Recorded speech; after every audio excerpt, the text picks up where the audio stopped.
London and opened Radio Biafra London. Not many people knew. Just yesterday,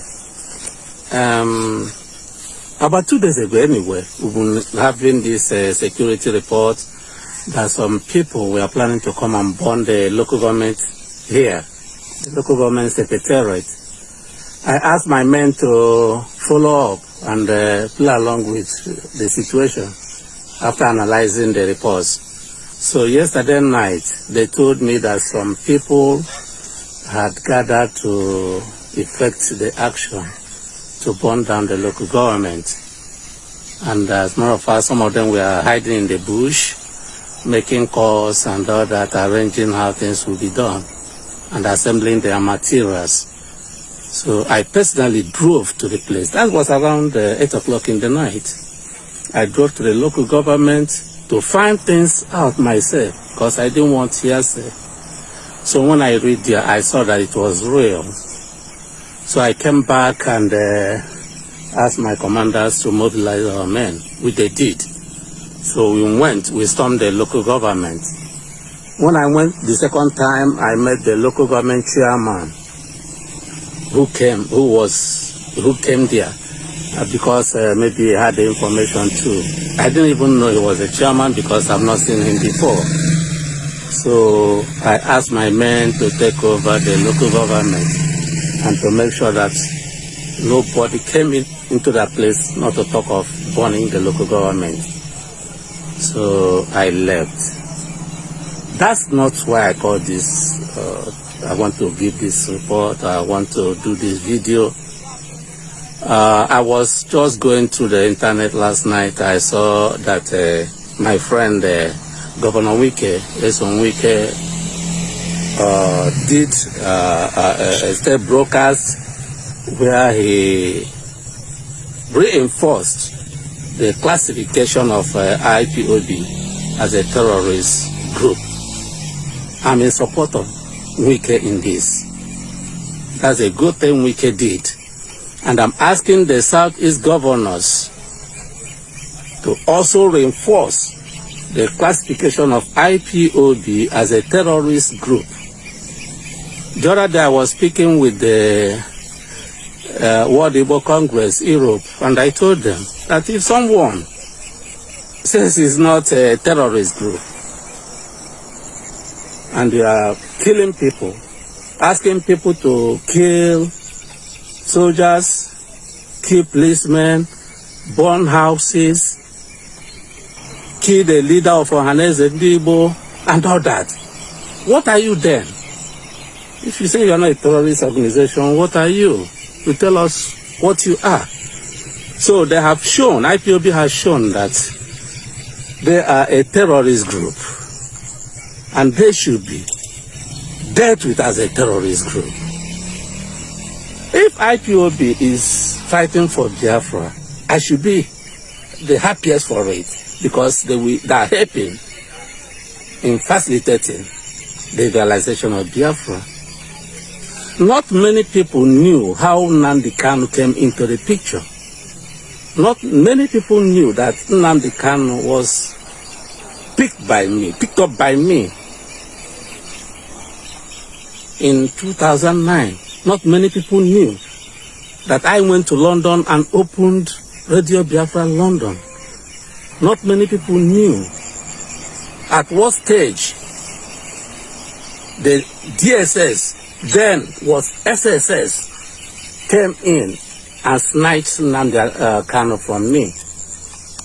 Nnamdi Kanu was not the first people the SSS or DSS, whatever, assigned or took away from me to do a yeoman's job for them. The first was Ambrose Anyaso, who was detained with me. They called him out and promised him heaven and earth to work against me, to bring the struggle down. He agreed with them because two of us were detained at the underground SSS facility in Abuja then. We stayed there for 6 months in Abuja, their head office. When we came out, Anyaso told me everything and said he wouldn't do that. The next person they approached was Arinze Bani. They all refused because they were my loyal colleagues. Then when I opened Radio Biafra London, because Nnamdi Kanu was away from me, he was in London and I was here, they approached him. I knew when Nnamdi Kanu went to Abuja from London. I knew. They told, my contacts that told me. Since then, he started working for them. Not many of his members knew that, or still know today that Nnamdi Kanu is not working for Biafra. They don't know. They harassing others and insulting people, insulting me. They don't know that their leader or so-called spring leader is not working for Biafra. But one day, the truth will come out. They will know. He's not working for Biafra. I'm not jealous of him. He's not nothing to me. Okay, what bothers me is how he is putting our youth in a harm's way. Our youth are being killed on a daily basis in their numbers. Last night I was asking myself, these boys now who were in the bush by midnight trying to come and bomb, scatter the local government, burn the local government. Suppose something happens to them there. Suppose they have a snake bite, or that the military men came in and shot at them and they died. They will die just like that. For somebody who is working his own. Along the line, he fell out with the federal government. Because this is an incorrigible fellow I know so well. He can never satisfy him monetarily. He fell out with the federal government. They are quarreling. The other day, he was telling his members how he went to Sierra Leone, from Sierra Leone to Israel, blah, blah, blah.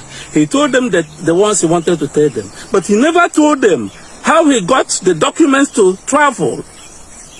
Because the judge told us that she had her documents, Nigerian passport and the British passport. At what stage were those passports given to him? When he went to Sierra Leone, which document did he use to travel to Israel? He's an agent. He's an agent. But not many people know. But that doesn't bother me. What bothers me is what he talks. Things he knows he cannot do. He wants to instigate riots, destabilization. And that's what he wants. Okay, take for instance what he said about SARS or whatever. He wasn't part of the game, but he came to take over, like he took over my Radio Biafra, London. He wasn't the person who formed IPOB. It was Emeka and the late Ikedife that floated IPOB, Indigenous People of Biafra. They contacted him to use Radio Biafra to propagate their ideas, to let the world know about them. As for the purpose I set up the radio itself. Nnamdi Kanu came up to say that the saboteurs, after they had given him everything, the platform, he took over the platform from them and said they were saboteurs, that he is the supreme leader. That's what he is doing now. He has seen that the organizers of the program, what do you call it? NSAS, that have succeeded in making an impact, he has come to hijack it to mean or to seem as if he was the organizer.